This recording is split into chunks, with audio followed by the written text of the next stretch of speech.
بسم اللہ الرحمن الرحیم۔ شروع اللہ کے نام سے جو بڑا مہربان نہایت رحم کرنے والا ہے۔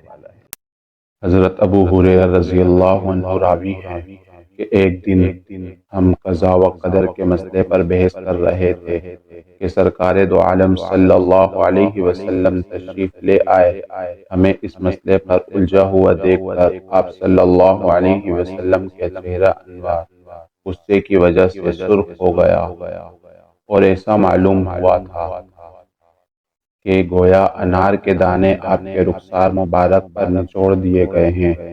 اسی حالت میں آپ صلی اللہ علیہ وسلم نے فرمایا، کیا تمہیں اس چیز کا حکم دیا گیا ہے اور میں اس لیے تمہارے پاس رسول بنا کے بھیجا گیا ہوں؟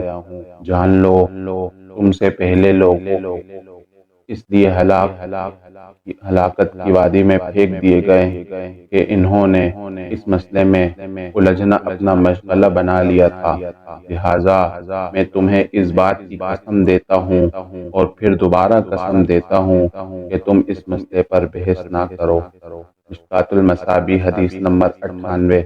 اسی طرح ایک روایت عمر بن شعیب سے نقل کی ہے۔ مشکوٰۃ المصابیح حدیث نمبر 99۔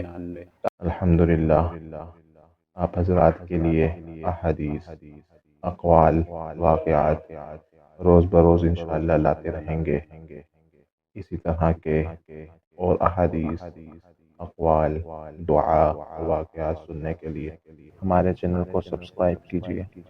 السلام علیکم ورحمۃ اللہ وبرکاتہ۔